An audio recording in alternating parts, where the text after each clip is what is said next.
Opa, que privilégio estar com você mais uma vez para o nosso Horizonte Digital. Hoje, 7º episódio da primeira temporada e nós vamos falar sobre a importância dos dados para a Eita, inteligência artificial. Meu nome é Ivan, eu sou responsável pelo desenvolvimento de negócios e inovação no ambiente da tecnologia e hoje eu tenho o prazer de falar sobre esse tema com meu amigo Eliezer Ribeiro.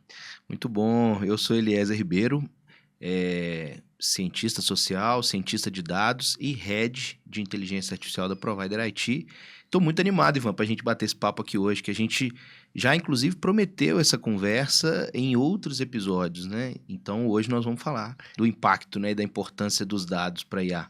A gente está falando basicamente de inteligência artificial, mas dado é importante para tudo, né? Para todas as profissões. Assim, a gente está falando de dado, obviamente, quando você informa numa consulta médica quais são os estágios da sua saúde, quais são os comportamentos que você teve prévio àquela enfermidade, para que, baseado nesses dados,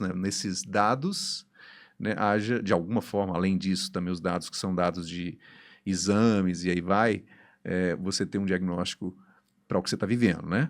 Mas fato e dado é coisa que anda junto no desenvolvimento de negócio há muito tempo e a gente vai falar dessa importância para a inteligência artificial. É isso aí. Entre outros assuntos, Ivan, nós vamos falar, né? De machine learning, de gerência desses dados. Nós vamos falar que profissão que vai trabalhar com esse tipo de insumo que está para todo lugar. Então, assim, um comportamento que a gente pode observar agora é que com os nossos celulares, as nossas telas, as nossas interações, muito em computadores e dispositivos de uma maneira geral, a gente tem agora até o wearables, né, que são dispositivos vestíveis, né, eu tô com um wearable aqui, né, que capta meus dados, minhas informações, a gente está com possibilidade de captar dado para todo lado. Nós vamos falar aí desse impacto geral nisso e que o nosso ouvinte nos acompanha aí nesse processo que, com certeza, ele vai crescer muito e aprender muito e a gente vai crescer nesse debate. A propósito disso, você que está aí, como é que tem sido para você o Horizonte Digital? Essa é o nosso 7º encontro, né? A gente já falou sobre tantos outros temas interessantes no decorrer desse ano, né? E eu queria sua opinião, como é que está chegando para você? Então, comenta aí, compartilhe um pouco desse conteúdo na plataforma que você está ouvindo ou vendo a gente aqui. Vai ser um prazer ter de você um feedback sobre como é que esse tema está chegando até você. A propósito disso, eu vi ontem o comentário de alguém falando sobre a importância disso. Teve alguém, inclusive, que comentou que maratonou, né? Esse é um termo bom para ouvir, né? Ficou várias horas ali acompanhando todo esse conteúdo e a nossa expectativa é que seja muito bom para você. Muito obrigado pela sua atenção. Por onde a gente começa, Eliezer, para falar dessa importância? Eu te diria que na carreira de desenvolvedor de negócios, né, é basal a gente falar de dado, né? E no ambiente da tecnologia, então, sem pensar em dados antes, né, fica quase que impossível você pensar num novo negócio. É isso aí. Eu quero fazer uma relação aqui, Ivan, como a inteligência artificial sendo uma grande potência, uma grande ferramenta nos dias de hoje. Só que se essa grande ferramenta, né, como se fosse um avião supersônico que viaja de um lugar para outro em uma alta velocidade e consegue fazer coisas extraordinárias, mas se ele não tiver combustível, ele não consegue andar. Eu quero relacionar isso com os dados. Os dados são o grande combustível da inteligência artificial. E se a gente não tivê-los, se a gente não tiver esses dados, a gente provavelmente a inteligência artificial não para em pé com as suas técnicas, com os seus desenvolvimentos, assim. Então, eu quero relacionar o dado como combustível. E ele virou, como a gente diz por aí, uma commodity, não é assim, um diferencial de mercado. Você citou aí negócios de tecnologia. Os negócios de tecnologia hoje, eles pressupõe dado para gerar valor. E nós vamos falar sobre essa geração de valor, que se a gente for pensar, por exemplo, na década de 90, quando tinha os computadores. Uma empresa de computador, ela fazia uma máquina, a máquina ficava estática na sua casa, e você usava ali as ferramentas que tinha dentro da máquina. Agora, a gente, depois da evolução disso, essa maquininha produz um tanto de informação. Essa produção de informação que interage no mundo inteiro, ela é guardada, armazenada e trabalhada e extraída riqueza desse dado de uma maneira geral. Então, eu diria que eu não gosto daquela analogia que o dado é o novo petróleo, porque o petróleo tem fim. É um recurso escasso. Uhum. Dado não tem fim.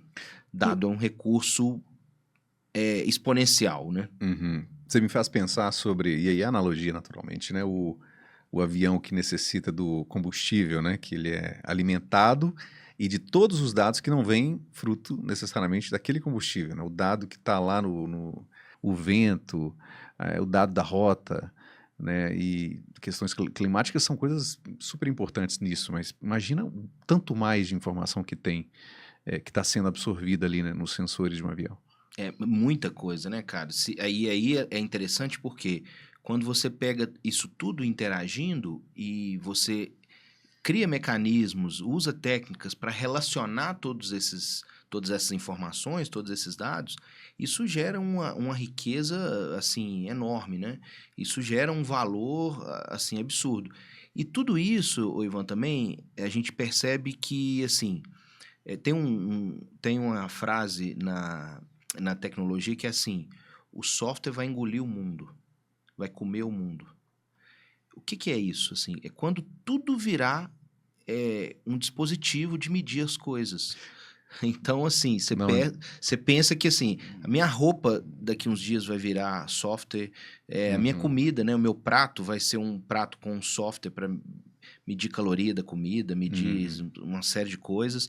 Então, assim, são os dispositivos, os sensores que estão sendo espalhados no nosso dia a dia, né? Uhum. Eu fico pensando, estava pensando enquanto você falava sobre uma experiência que eu vivi. Eu recebi como presente, né? De Uhum, graça lá, de graça, né? Um termostato uhum. lá na minha casa, todo tecnológico, custo zero. Olha, usa isso aí, isso vai ser bom para você, é benefício para você, né? Você vai conseguir fazer isso de onde você estiver, coloca isso na sua rede, coloca isso online, você consegue controlar quando você não está dentro da sua casa, a temperatura da sua casa, essa coisa toda. Benefício, né? Uhum. Percebi um valor no gratuito disso. Mas existia lá, depois eu comecei a perceber, eu sabia disso, claro, mas quis contar com esse benefício, né? Sim, O tanto de dado que eu estava imputando quando eu assinei e conectei esse item na minha rede para controlar o meu termostato. sim. E aí você pensa, né? Ele controlava, obviamente, a temperatura, então ele sabia que temperatura que era atrativa para mim, sabia quando, mas ele também absorvia a movimentação da casa, Usos da o casa, né? uso da casa, a movimentação toda, né? Se tinha gente gritando, se tinha gente em silêncio, o que a gente estava ouvindo de alguma forma, né? E mais outras informações, presença, essa coisa toda. Quando esse dado ele está, ao meu ver, né? A gente vai falar disso, inclusive, quando esse dado ele é um dado meu e eu tenho controle sobre isso tudo, ótimo, né? Uhum. E quando eu deixo esse dado ser conhecido de pessoas que eu nem sei quem são, né? Vamos falar um pouco disso. O que eles querem com isso? Em muitos casos, eles querem me oferecer produtos e serviços, eles querem me antecipar algumas questões e tal. Aprimorar os produtos com esses dados, né? É curioso, eu me lembro de uma conversa que eu tive com um cientista que falava sobre as casas inteligentes, né? Uhum. E aí as casas tinham mecanismos iguais a esses, né, de controlar tempo, mas tinha aqueles que antevia, né, por causa de uma rotina pré-estabelecida do proprietário, e ela fazia uma leitura de todo o cenário da casa. Se tinha uma criança no quarto que tinha uma tendência a tossir por causa do clima que estava mais seco, ela antevia e liberava um cheirinho no ambiente que tinha uma questão Aliviava. sensorial que aliviava a tosse lá do menino. Se tinha gente gritando demais, do nada baixava as luzes para ficar um pouco mais tênue, né? Uhum. mais calma, né? E liberava uma música que as tais casas inteligentes, né? Uhum. Eu acho sensacional, mas é verdade que esse dado está chegando em algum lugar para uso de alguém, né? Sim. Seja de quem é o proprietário daquele ambiente ou seja para quem está fora. Como é que você percebe isso, Eliezer? Assim, eu queria. Isso tudo mostra um conhecimento geral que é assim, a onipresença do dado.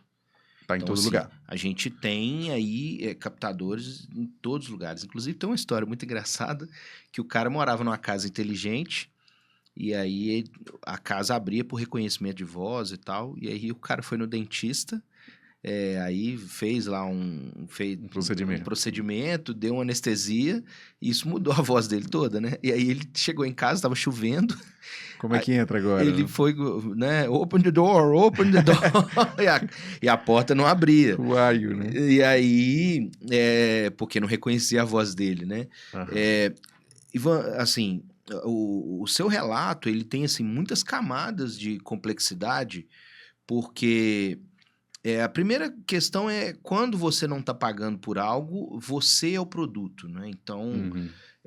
quando a gente, por exemplo, vai fazer uma compra na farmácia e aí, de repente, eles falam assim, você quer o CPF na nota, que você vai receber um desconto e tal.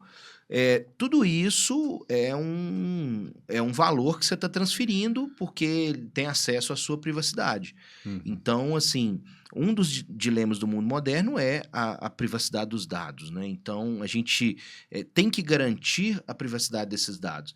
A gente vai num próximo programa falar sobre regulamentação de inteligência artificial e de dados, porque assim, no Brasil a gente já tem uma legislação de dados, que é a LGPD, que regulamenta isso falando, olha, os dados são dos indivíduos, então as pessoas são donas dos dados dela.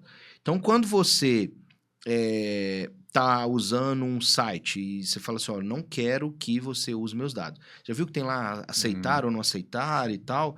Aquilo foi uma obrigação que a legislação impôs para todas as plataformas que operam no Brasil. Uhum. E isso, Ivan, como eu falei que assim, o software vai comer o mundo, o software vai estar em tudo. Agora, você imagina o tanto de coisa que a gente vai ter que falar que não quer para poder ter a privacidade do dado. Então, assim, a gente vive um grande Big Brother. A gente vive uma grande aldeia completamente vigiada, e desde o exemplo do avião, que, assim, pega tudo o que é possível, então todos os sensores que estão possíveis vão captar isso, vão medir isso, desde no nível mais íntimo, né, num Alexa dentro da casa da gente. Dizem que os grandes líderes de Big Techs, né, como o Mark Zuckerberg, por exemplo, não tem Alexa em casa, porque ela escuta, ela capta, ela percebe. Então, o termostato que você insere dentro da sua casa, ele está ali com um objetivo. E um objetivo de captar dado, para esse dado, aprender. E aí vem o aprendizado de máquina, né? Você me fez lembrar de uma reunião famosa lá nos Estados Unidos, acho que, se eu não me engano, do Senado americano com o Zuckerberg. E aí o senador pergunta para ele, o senhor pode me informar onde é que o senhor estava ontem à noite? Qual que era o seu hotel? Você lembra dessa? Não sei se você lembra Seu desse. paradeiro. Onde é que você estava e tal. Aí ele falou, não, eu não quero falar. Aí a pergunta seguinte foi, por que então o Facebook fica perguntando o tempo todo para todo mundo onde é que ele está e todo mundo imputa esse dado, de alguma forma, né? Sim. Então tem aí uma informação de tipo de como lidar com isso, né? Como é que a gente vendo quem trabalha com isso, né? Tem o cuidado em... Eu sei, a conversa é outra. A gente vai falar sobre se controlar em relação ao ter um controle, né, acerca da informação que dá. O que me parece desafiador é que, na medida em que você acessa muita coisa, né, ou interage com muitas coisas, com muitos captadores, né, receptores de informação ou captadores de dados, isso está em todo lugar. Né, e você conecta através de um ID que seja um número de um seu CPF, seja um número do seu telefone. Aliás, o telefone é talvez das coisas que mais tem conectado tudo, né? Fica difícil você não imputar dado, né? Você está imputando dado quando você compra no supermercado, informa isso do seu cartão, ao mesmo tempo você, enfim, está lá presente com um celular, qualquer que seja, que te mostra a presença. Enfim, eu me lembro de, um tempo atrás, fui verificar lá o meu registro de movimentação do Google. Tinha deixado isso ativo, e aí ele me mostrava em todas as cidades que eu estive, quais os lugares que eu comprei, e se pluga isso com outras coisas, de repente, mapeia a sua vida inteira, né? Totalmente. Inclusive, tem uma teoria que fala que com análise de 6 cliques seus, é possível traçar um perfil psicológico que a sua mãe não saberia traçar com a experiência inteira que ela tem com você de vida. Né? Ele falaria sobre você mais do que o seu ente querido. dado o que isso pode, o que os seus cliques, né, vão revelando sobre você. Mas Uhum. agora, eles fazem isso tudo com um objetivo, Ivan. É uma nova indústria, Uhum. é uma nova economia.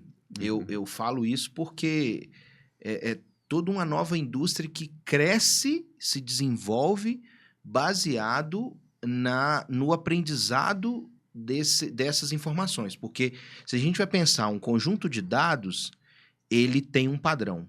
Uhum. Aprender esse padrão é o grande segredo. Porque se você aprende o padrão dos usuários de uma academia, por exemplo, você vai poder, e aí assim, dependendo do nível de informação que você tem ali, imagina se você tem uma academia que é linkada com um programa de saúde, e aí você faz análise de sangue, análise de bioimpedância, de várias medidas, você pode simplesmente gerar um programa de educação física de um nível tal para a pessoa que ela consegue monitorar a movimentação do músculo, prever contusões, prever desempenho, prever uma série de coisas, porque imagina aí eu estou pensando em dados de academia, imagina você pegar os dados da academia durante 3 anos, acumular isso tudo e extrair esse padrão, extrair essa história. Uhum. Essa história é o que a gente chama, extrair essa história que a gente chama de aprendizado de máquina. Uhum. Assim como os seres humanos aprendem com a experiência, quando a gente vai ver, né, a gente teve filho tem pouco tempo, ele vai aprender a andar. Se você observa o processo de aprendizado dele, a gente, quando vê um ser humaninho crescendo, né, a gente consegue perceber isso desde o início. Ele tenta a primeira vez, cai, tenta a segunda vez, cai, quarta, quinta, sexta, sétima.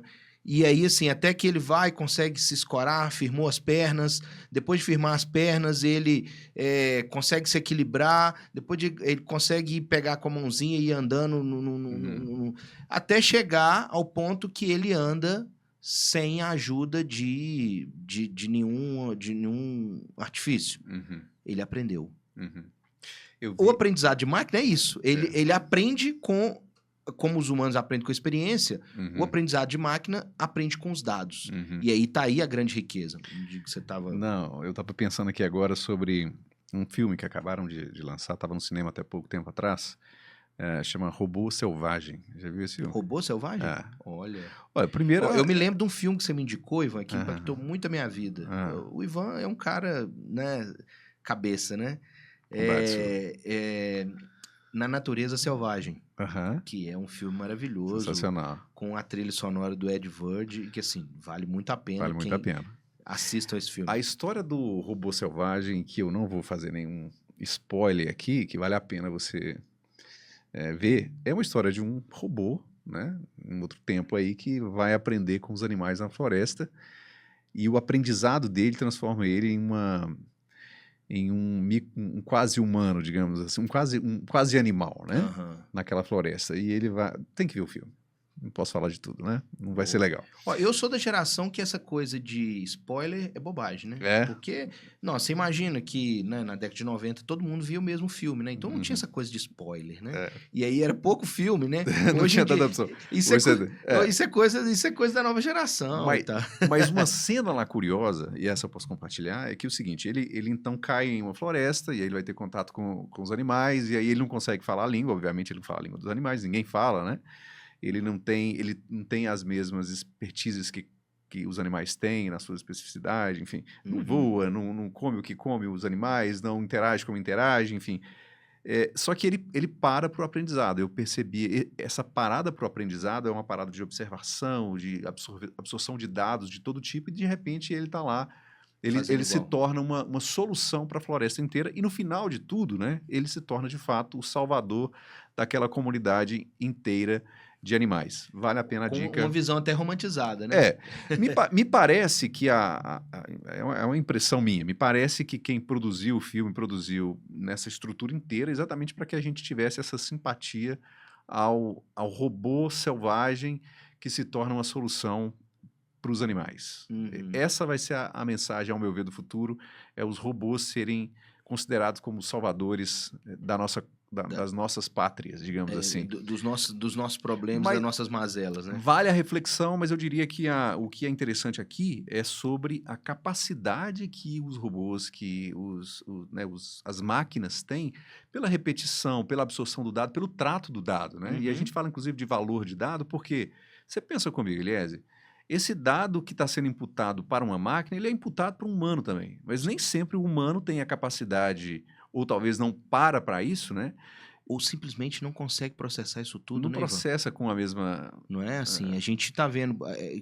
o ponto que você colocou é muito legal, porque assim, cara, vamos relacionar isso ao ser humano. A gente capta dado o tempo inteiro. Você sabe a cor dessa sala, você sabe o que está escrito ali naquela parede, você Aham. sabe a cor do Felipe que está ali programando tudo. Só que assim, beleza, você não guarda essa informação. Amanhã, se eu perguntar a camisa que o Felipe tava, você não vai lembrar, não é? Porque não é importante, assim, para você, né, no caso.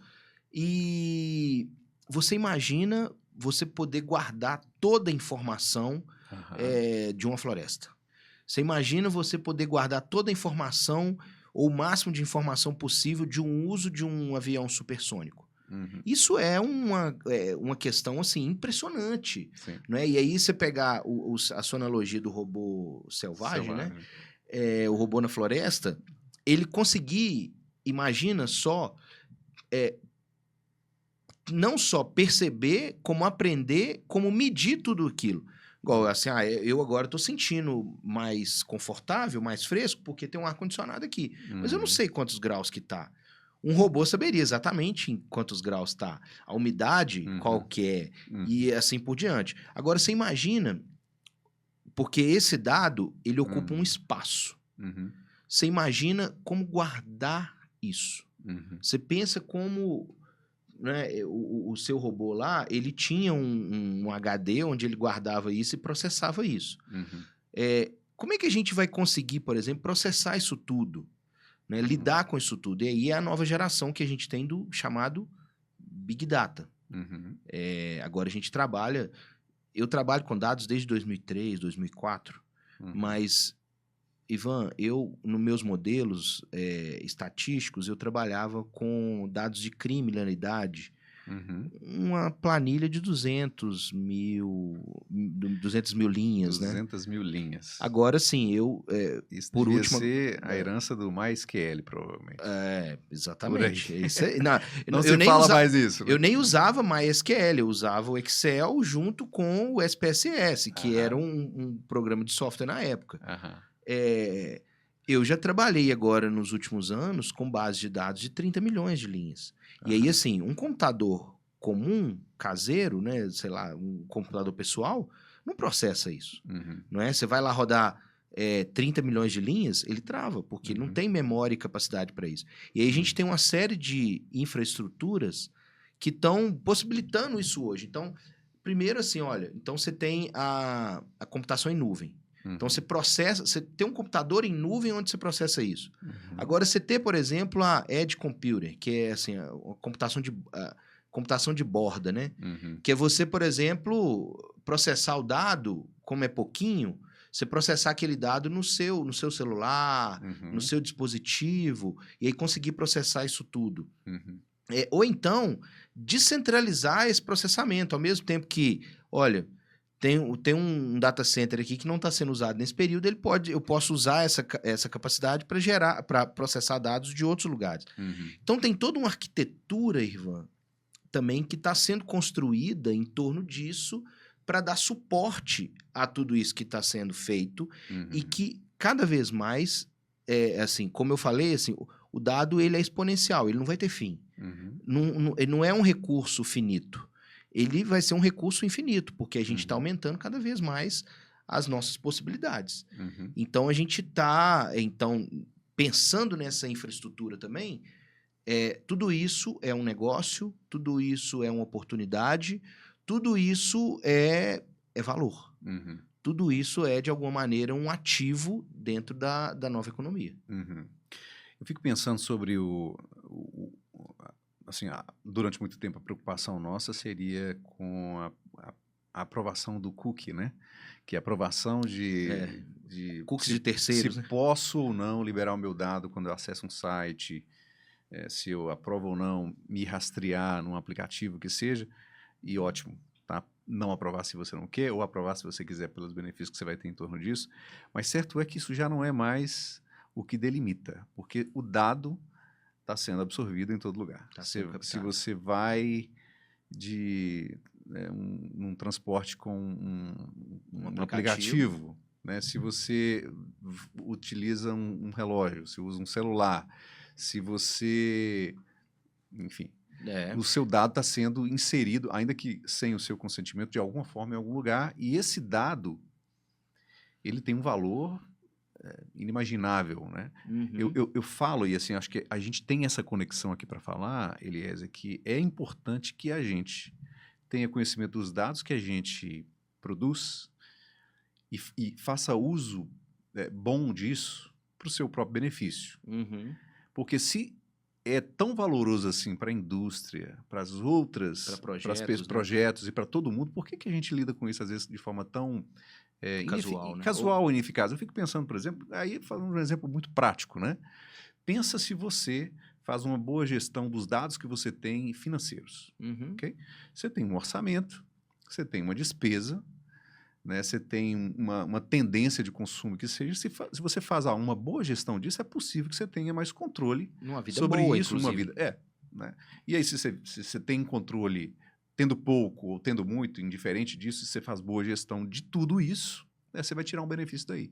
Quando não se tem esse controle, quando não se faz esse controle, alguém vai fazer, de alguma forma, o uso disso e vai te fomentar naquilo que você não está tomando atenção. E aí, nessa hora, eu fico vendo um tanto de gente consumindo mais do que deveria, porque é tão provocado por uma sim. tendência, né, que aí você perde totalmente o controle de tudo. Tem uma frase, assim, meio que emblemática, que é: tenha estratégia, né, tenha controle disso, tenha estratégia para a gestão das suas coisas. Porque se você não tiver, alguém terá e fará uso para ela disso. Sim. Né?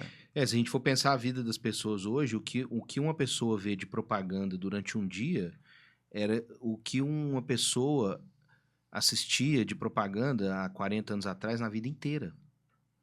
Tamanha a gente é impactado. E de todo tipo, né? Não é mais um anúncio num de outdoor. todo lado, Ele cara. tá numa conversa como essa, né? A gente acabou de fazer propaganda para um filme, né, que tá lá no aplicativo de streaming. Essa indicação, inclusive, é até muito orgânica, né, Ivan? Porque vem na conversa. Agora, você imagina o uso das redes sociais agora. Tá bastante impossível, porque você tá usando rede social, igual, pra que você usa o Instagram? Era legal, porque você via, né? Eu vejo seu menino que foi pra escola, a sua esposa agora. que foi não sei o quê, formou agora, eu vejo a fotinha dele lá, que bonitinho e tal, não sei o quê. Não é mais isso é legal. Agora, o que acontece? O tanto de propaganda que aparece entre uma coisa e outra, cara, né, assim, tudo isso roubando a nossa atenção, porque a nossa atenção também é um ativo, e a gente, assim, valiosíssimo. Imagina controlar isso tudo. Mas você tocou num ponto que eu queria falar, Ivan, que eu acho que é muito legal, que é assim, o valor do dado. A gente pode traçar aqui uma distinção entre a economia tradicional e a nova economia. A economia tradicional produz coisas, um copo, um carro, um sapato, um alimentício, e tal. A nova economia produz o quê? Produz experiência, produz informação, produz um serviço, produz uma técnica. A gente tem todo um lado de uma coisa que está se crescendo, que está desenvolvendo muito agora, que inclusive é o que motiva muito esse podcast, que é assim, existe toda uma economia imaterial. Porque quando você, por exemplo, consome um podcast como esse, você não tem o podcast, não é? Imagina antigamente, pra você ver um filme, você alugava o filme ou você comprava o filme. Eu era colecionador de filme, eu cheguei a ter 1000 filmes em casa, em CD, eu adorava aquilo, achava aquilo maravilhoso. Eu poder ver um filme a hora que eu quisesse. Agora, eu não tenho filme mais. Eu vou lá no meu streaming e vou e baixo o filme que... Eu vejo o filme que eu quero. Então, a gente está caminhando para uma economia da experiência, a gente está caminhando para uma economia da atenção, uma economia imaterial. Isso não quer dizer que a economia material acabou. Uhum. Porque as pessoas continuam precisando de sapato, precisando de roupa, precisando de comida, precisando do material. Mas nós temos aí, por outro lado, uma criação de uma nova economia, e o dado é o grande valor dessa nova economia. Tá? O dado, por quê? Como a gente falou, assim, quando você extrai uma história de um negócio, você consegue personalizar um produto, personalizar o uso de um determinado elemento, você consegue vender coisas que antes você não vendia. Permita fazer uma observação desse seu exemplo, o Eliezer. Você tinha uma vontade de ter lá um tanto de filmes e tinha paixão por aquelas 1000 títulos que você tinha lá. De tempo em tempo você tinha, né, uma experiência de pegar esse filme, colocar lá no seu cassete, tocador, DVD, sei lá, qualquer que seja, a experiência toda para ver para rebobinar era um desafio, aquela coisa toda a gente sabe. Como é que chamava a coisa que tocava CD? Que passava o DVD, o DVD, né? Não rebobinava-se isso, né? Gente, o Pedro não sabe o que é isso, nem o Gabriel. Isso é coisa que já está no passado muito distante. Mas eu fico pensando sobre o benefício que você percebeu quando um streaming chegou para você e ofereceu milhões, talvez, milhares por R$ 29,90. Uhum. E você poderia escolher o que você quisesse, né? E tem horas que você ainda tem dificuldade para escolher, inclusive, porque... E eles te sugerem aquilo que tem a sua tendência, potencialmente você vai gostar mais disso, enfim. E tem um valor que você percebe nisso que é sensacional. É a sua percepção de valor dessa solução para você. Agora, pensa, é isso que tem sido para mim algo para a gente ter atenção. Pensa o tanto que eles sabem acerca do que você vê, da reação que você pode estar tendo pela repetição. Eu fiz essa experiência já, Ivan. Eu fui na plataforma do Netflix e baixei todo o meu uso de 11 anos de Netflix.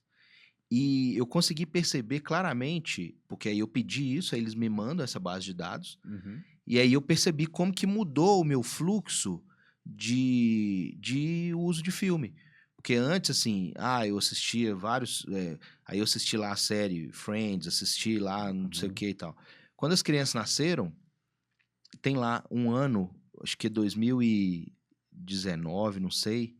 O filme Carros, do McQueen, foi assistido lá em casa em um ano 56 vezes. Tá isso lá. É legal porque eu baixei isso e fiz um relatório e publiquei no meu blog. É a primeira postagem do meu blog, é essa análise dos usos ao longo de 10 anos. E aí é legal porque... Você não disse, provavelmente, para o Netflix que você teve um filho. Não disse, sim. Mas há uma tendência dessa máquina tem de vários entender... Sinais. Tem vários sinais disso. Tem uma tendência dela entender que ver 50 e poucas vezes o mesmo filme é porque tem uma criança na casa, né? Exatamente. E o valor disso para uma empresa como essa é inimaginável, né? Exatamente. Inclusive para apontar qual que deve ser o comportamento da indústria em termos de novas produções, o que atende, enfim. E aí vai.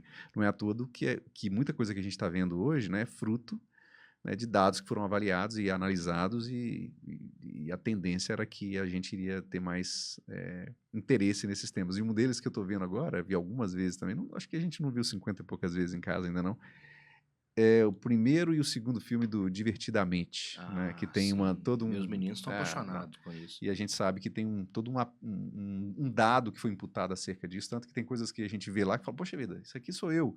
Será se alguém pegou essa informação em algum lugar ou saiu só da cabeça de alguém? Né? Não, e você tem hoje filmes produzidos pela Netflix completamente orientados ao uso do cliente, a análise do uso do cliente. Então, eles vão construindo cena a cena para fazer isso para o cliente, por exemplo, fazer a maratona. Não é? Pegar uma e emendar na outra, por quê? É importante para o Netflix você usar aquilo ali, você continuar ali. Então, assim, ele chega agora e investiu aí na série Ayrton Senna, investiu um grande volume de dinheiro, isso é muito interessante, porque aí você fala assim, investiu 200 milhões, a gente não imagina quanto que isso gera de volume e de valor para o Netflix. Eu fiz uma análise também dos cinemas, das bilheterias dos cinemas brasileiros, com os dados da Ancine.